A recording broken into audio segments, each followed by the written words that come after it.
Hello everyone, this is Shori from SXL channel. আমার last ভিডিওতে আমরা দেখেছিলাম যে কিভাবে একটি ফোল্ডার থেকে মাল্টিপল CSV ফাইল আমরা কম্বাইন করে একটি এক্সেল শিটে নিতে পারি পাওয়ার কিউরির মাধ্যমে, যেটা পাওয়ার কিউরির ভাষায় অ্যাপেন্ড বলা হয়। সো 3টা বাটন ক্লিকের মাধ্যমে আমরা খুব সহজে আমরা CSV ফাইলগুলো অ্যাপেন্ড করেছিলাম। সেম প্রসেসে আজকে আমরা দেখব যে কিভাবে মাল্টিপল এক্সেল ফাইল একটি ফোল্ডার থেকে আমরা একটি এক্সেলে পাওয়ার কিউরির মাধ্যমে অ্যাপেন্ড করতে পারি। সো আমরা যারা ডেটাবেস নিয়ে কাজ করি, আমাদের মান্থলি রিপোর্ট, ইয়ারলি রিপোর্ট, বিভিন্ন ডেটাবেস আমাদেরকে কম্বাইন করতে হয় একটা এক্সেল শিটে। সো এই কম্বাইন করার জন্য আমাদের খুব সহজ কিছু পদ্ধতি বা প্রসেস ফলো করতে হয়। এই প্রসেসগুলো আজকের ভিডিওতে আমরা দেখব।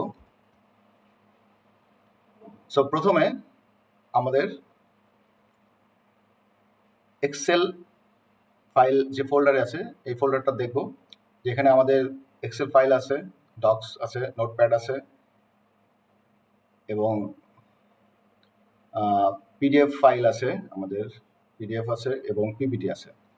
সো আমরা এর মধ্য থেকে এই ফাইলটাকে, এই ফোল্ডারটাকে আমরা নিব এবং শুধু এক্সেল ফাইলগুলোকেই আমরা শুধুমাত্র অ্যাপেন্ড করব। সো প্রথমে ফাইল লোকেশনটা আমরা এখান থেকে কপি করব। কপি করে এক্সেল শিটে চলে যাব। এক্সেল শিট থেকে ডেটা মেনু বার থেকে গেট ডেটা এবং ফ্রম ফাইল থেকে আমরা ফ্রম ফোল্ডার সিলেক্ট করব। ফোল্ডার সিলেক্ট করার পরে আমাদের ফোল্ডার লোকেশনটা এখানে পেস্ট করে জাস্ট ওপেন দিব। সো আমরা দেখতে পাচ্ছি আমরা যে ফোল্ডারটা দেখেছিলাম এই ফোল্ডারে এখানে কন্টেন্ট আছে। কন্টেন্ট মিনস এখানে টোটাল ডেটাবেসটা আছে, এটার মধ্যে নেম, আমাদের এই ফোল্ডারে যে ফাইলগুলো ছিল ফাইলের নেম আছে এবং ফাইলের এক্সটেনশন আছে। এইটা ছাড়া যা আছে এগুলো অ্যাকচুয়ালি মেটাডাটা মিনস এই ফাইল কবে তৈরি হয়েছে, date modified, date created, attributes, folder path etcetera. So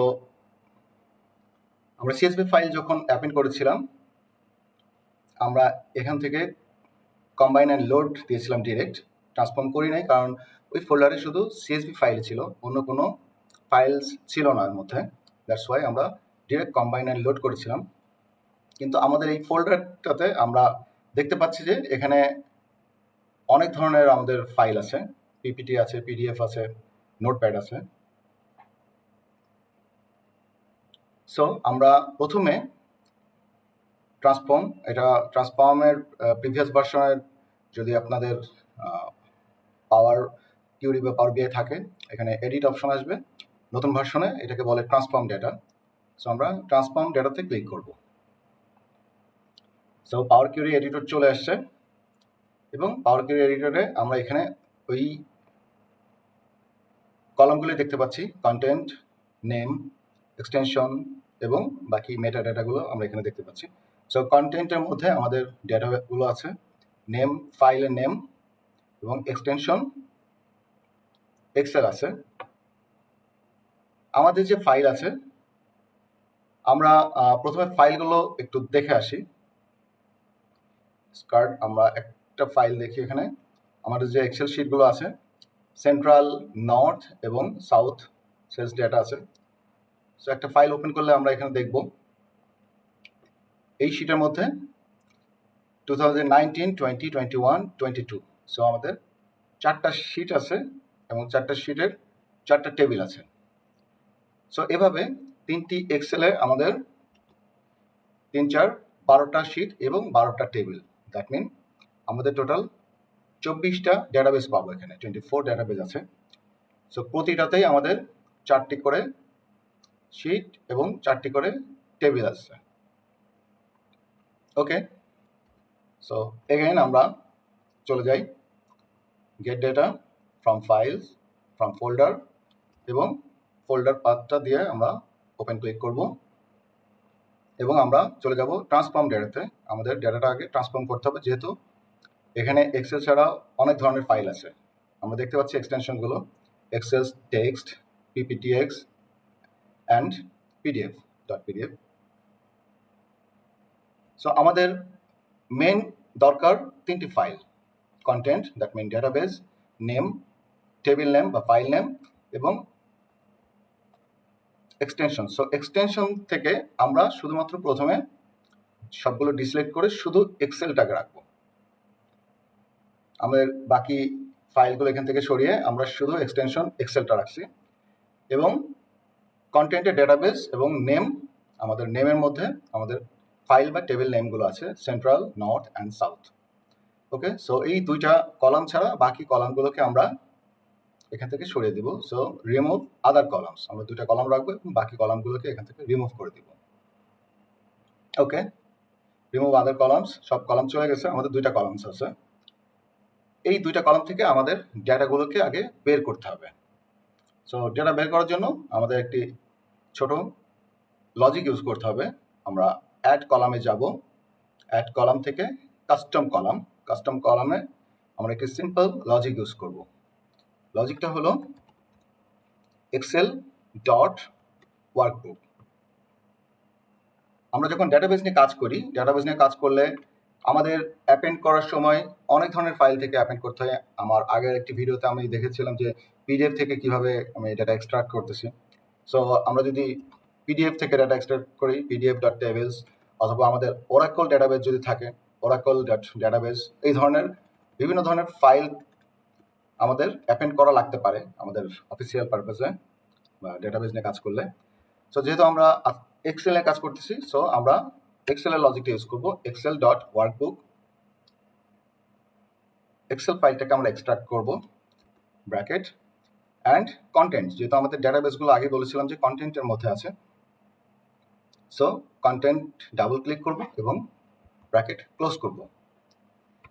কন্টেন্টে ডাবল ক্লিক করার কারণ আমি এখানে হাতে লিখলাম না, কারণটা হলো আমি যদি এখানে টাইপ করতাম, টাইপ করলে আমার টাইপিং মিস্টেক হতে পারতো, স্পেলিং মিস্টেক করলে এরর দেখাইতো। সো এখানে এই লজিকটা তখন কাজ করতো না, দ্যাটস ওয়াই আমি কন্টেন্টকে ডাবল ক্লিক করে আমি এখানে অ্যাড করলাম। So Excel dot workbook and content, okay button click করলাম। আমাদের এখানে তিনটা টেবিল, একটি কলাম অ্যাড হয়েছে এবং তিনটা টেবিল দেখাচ্ছে। সো টেবিলে আমাদের ডেটাগুলো আছে। এখানে ড্রপ ডাউনে গেলে যে দেখবো এখানে টেবিলের নেম, ডেটা, আইটেম, কাইন্ড, হিটেন, বিভিন্ন ধরনের টপিক আছে এখানে। সো ডিরেক্ট এখানে আমি ওকে বাটন ক্লিক করব। সো আগে বলেছিলাম যে আমাদের টোটাল ডেটাবেজে এক একটি এক্সেল ফাইলে 4টি করে শিট আছে এবং 4টি শিট 4টি টেবিল আছে। সো এক্সেলের 4টা শিট এবং ওই 4টা শিটের 4টা টেবিল হিসাবে আছে। সো প্রতিটা এক্সেলে 4টা করে 3 4 12 প্লাস 12, তার মানে 12টা শিট এবং 12টা টেবিল আমি দেখতে পাচ্ছি। এখানে টোটাল 24 শিট অ্যান্ড টেবিল আছে। এটা আমরা এখানে দেখতে পাচ্ছি যে কাস্টম ডট কাইন্ড, কি ধরনের এখানে ধরন আছে, এখানে বলছে যে শিট অ্যান্ড টেবিল আছে। সো আমি শুধু টেবিলটাকে নিব, আমি শিট নিব না। সো শিটকে ডিসিলেক্ট করে আমি টেবিলটা টিকমার্ক দিয়ে ওকে দিব। সো আমি আমার 12টা টেবিল পেয়ে গেছি। 3টা শিট থেকে এখানে দেখতে পাচ্ছি আমরা সেন্ট্রাল, নর্থ এবং সাউথের আমার টোটাল 3 4 12টা টেবিল পেয়ে গেছি। এবং এখানে নেম, এটা জরুরি, আমাদের file name, custom name that mean table name, আমরা যে শিটে যে টেবিলের নাম ইউজ করেছি এই টেবিল নেমগুলো আছে, অ্যান্ড কাস্টম ডট ডেটা, তার মানে টেবিলের মধ্যে ডেটাগুলো আছে আমাদের। সো কাস্টম ডট ডেটা, এই 3টা কলাম ছাড়া বাকি কলাম আমার এখন দরকার নেই। সো আবারও সেম কাজটাই করব, এখানে হেডারে রাইট বাটন ক্লিক করে রিমুভ আদার কলামস, আমি বাকি কলামগুলো ডিলিট করে দিলাম। সো আমার দরকারি মেন 3টা কলাম আমি পেয়ে গেছি। সো এখানে সেম ড্রপ ডাউনে যে টেবিলে দেখতে পাচ্ছি আমার ওই এক্সেল শিটে যে হেডারগুলো আছে সব হেডারগুলো এখানে দেখাচ্ছে, and list may be incomplete, no issue, just okay button click করব এবং দেখতে পাচ্ছি এখানে খুব সুন্দর করে আমার 12টা টেবিলের সমস্ত ডেটা এখানে কম্বাইন্ড হয়ে গেছে, দ্যাট মিন অ্যাপেন্ড হয়ে গেছে। এবং আমি যে কাজগুলো করেছি আপনারা আগেও পাওয়ার কিউরিতে দেখেছেন, এই কাজগুলো টোটাল প্রসেসগুলো লিস্ট আকারে এখানে দেখতে পাচ্ছি যে কি কি কাজ করছি আমরা এখানে, added column, expanded column, filtered rows. So আমাদের কাজ কমপ্লিট হয়ে গেছে। এখন হোম মেনু বার থেকে close and load button click করব। আমাদের যে এক্সেলে আমরা কাজটা শুরু করেছিলাম, এখানে একটি গ্রিন টেবিল চলে আসছে। পাওয়ার কিউরি থেকে যখন ক্লোজ অ্যান্ড লোড করব তখন এই গ্রিন কালার চলে আসবে বাই ডিফল্ট, এবং টোটাল ডেটাটা কম্বাইন্ড হয়ে আর অ্যাপেন্ড হয়ে এখানে চলে আসছে। দেখতে পাচ্ছি যে এখানে আমাদের 8047 রোজ লোডেড। সো টোটাল 12টা টেবিলে 8047 রোজ আছে এখানে দেখতে পাচ্ছি। সো এটা কম্বাইন্ড হয়ে গেছে। এবং সবচেয়ে মজার ব্যাপার, এই ফোল্ডারে আমাদের অনেকগুলো ফাইল আছে, অনেক ধরনের ফাইল। আমি ডকটাকে আবার কপি করে আমি এখানে পেস্ট করি। সো ডক্স কপি হয়ে গেছে। এবং একটি এক্সেলকে আমি কপি করি। সো কপি করে আমি যদি এখানে পেস্ট করি, central, north and south. So south copy, এটাকে আমি একটি নাম দিলাম ওয়েস্ট। ওকে,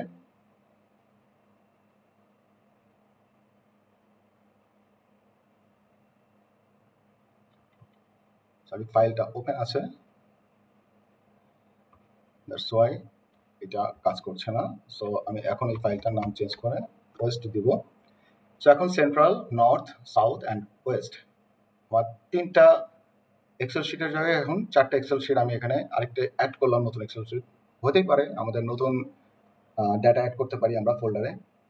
সো নতুন এক্সেল অ্যাড করলে, আমরা ম্যানুয়ালি কাজ করলে আমাদের আগের কম্বাইন্ড লিস্টের সাথে নতুন এক্সেলের ডেটাটাকে আবারও সেই এক্সেলে আমরা কপি করে পেস্ট করতে হবে, তার নিচে কলাম ধরে বা ওই ধরনের কাজগুলো করতে হবে, ম্যানুয়ালি করতে হবে। সো আমরা যেহেতু পাওয়ার কিউর মাধ্যমে অ্যাপেন্ড করে ফেলছি, সো এখানে 8047 যে রোজ আছে আমরা ফাইলটা অ্যাড করেছি, এবং এখানে দেখতে পাচ্ছি যে আমাদের আগের 3টা এক্সেল শিট এখানে দেখাচ্ছে, সেন্ট্রাল, নর্থ অ্যান্ড সাউথ।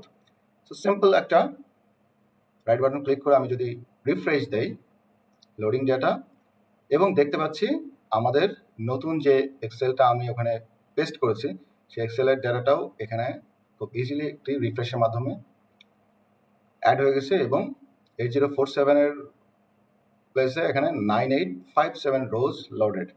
এবং ফার্স্ট হেডারে যদি আমি ড্রপ ডাউন করি তাহলে দেখতে পাবো যে আমি যে ওয়েস্ট এক্সেল শিটটা এখানে অ্যাড করেছিলাম সেই এক্সেলটা অলরেডি এখানে অ্যাড হয়ে গেছে। তো কোনো কারণে যদি এই ফোল্ডার থেকে এই এক্সেল শিটটা আমার দরকার না হয়, সো আমি এটাকে ডিলিট করে দিতে পারি। এবং পুনরায় এখানে আমি যদি রাইট বাটন ক্লিক করি এবং ক্লিক করে রিফ্রেশ দেই, আবারও দেখবো যে আমার ওয়েস্ট চলে গেছে এবং আগের ডেটাগুলো এখানে চলে আসছে 8047 রোজ। এবং ড্রপ ডাউন করলে ফার্স্ট কলামে দেখতে পাচ্ছি যে ওয়েস্টটা নেই, এখানে সেন্ট্রাল, নর্থ অ্যান্ড সাউথ এই 3টা এক্সেল শিট দেখাচ্ছে। সো আমরা বুঝতে পারলাম যে কত সহজে একটি ফোল্ডারের টোটাল এক্সেলটাকে আমরা একসাথে অ্যাপেন্ড করতে পারি, এবং এখানে কোনো অ্যাড বা রিমুভ করলে এটার ইম্প্যাক্টটা কিভাবে এখানে ইজিলি একটি রিফ্রেশের মাধ্যমে আমরা করতে পারি। So that's all for today. Thank you everyone, thank you for watching. Please do subscribe and like, comment and share for more tips and tricks in Excel, Power Query, Power BI and Google Data Studio. Allah Hafiz.